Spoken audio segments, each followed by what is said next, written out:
Today, we will be walking through the process of submitting a renewal application within the DMHA provider portal.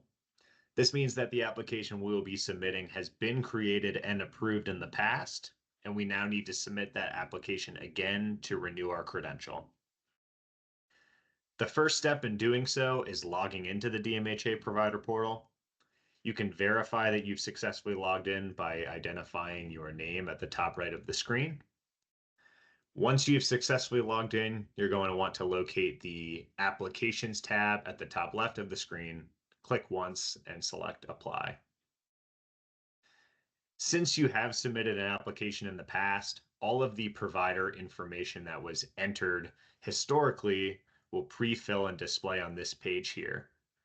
Please review for accuracy, make any updates as necessary, and once you've done so, click Next to move forward.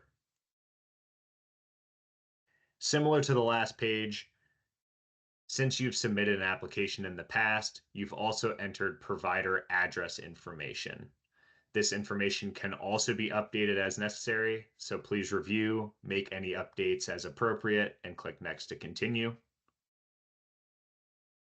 Repeat the same process for the provider's mailing address. Once you've done so, click Next to move forward again. And now you'll be taken to the screen where you're going to select your DMHA facility that you want to submit the application on behalf of.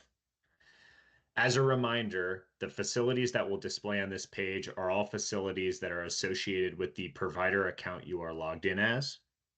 Since we are submitting a renewal application, you are going to want to identify the DMHA facility that you submitted the initial application on behalf of, make that selection, and click Next to move forward. Once you've clicked Next to move forward, you're going to receive two pages that show you the address information of your facility.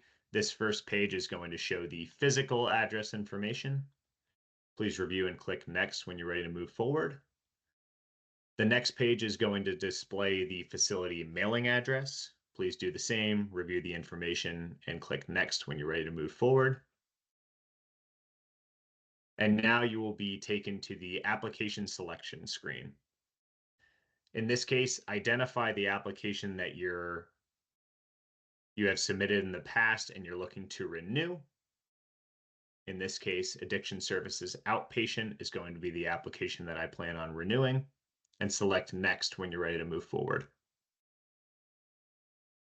Once you've selected that application, you are going to be navigated to a screen that displays all of the sections that need to be entered in order to successfully complete and submit the application.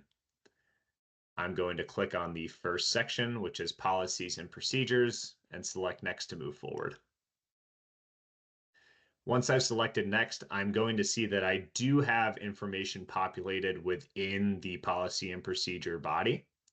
This is because this application has been submitted in the past and the policy and procedure info has been remembered and pre-filled.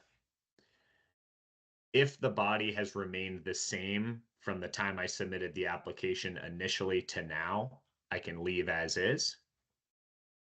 If the body has changed to any degree, I can make those changes now.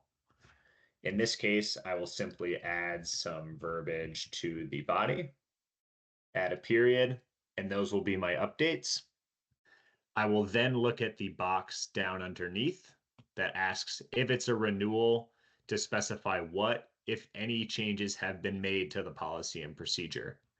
In this case, since I just added some verbiage, I can take that verbiage, I can copy it, and I can paste it down below to specify what was added.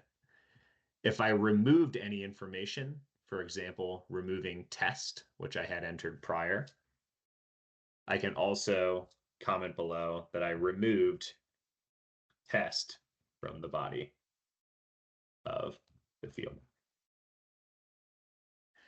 After specifying the changes that have been made to the policy and procedure, you can click Next to move forward, and please repeat those same steps for every policy and procedure that's required for the application.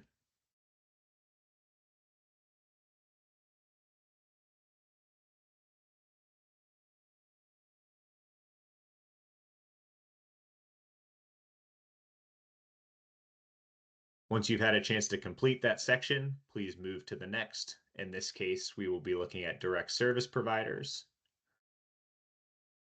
I will need to specify the direct service provider associated with this application. So I will enter the first name, the last name, specify the service type, the provider status, as well as the approved license, and click Next to continue.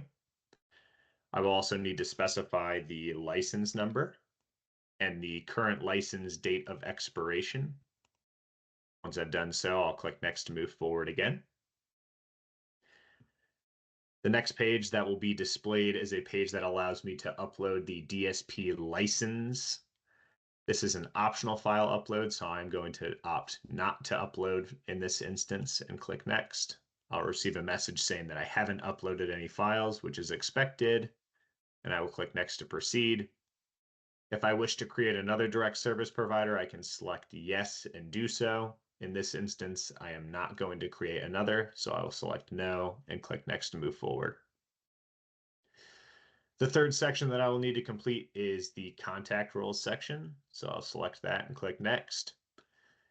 The first table that will be displayed is a table of all current contact rules that are associated with my provider.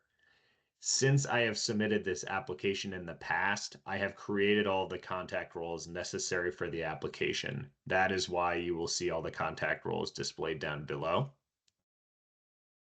I can click Next to move forward.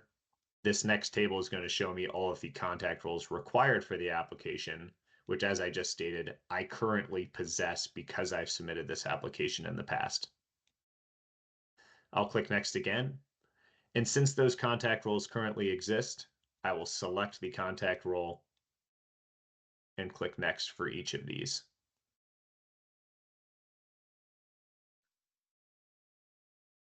In the event you need to change a contact role within your application, you are going to need to exit the application and navigate to the Make Update section to do so.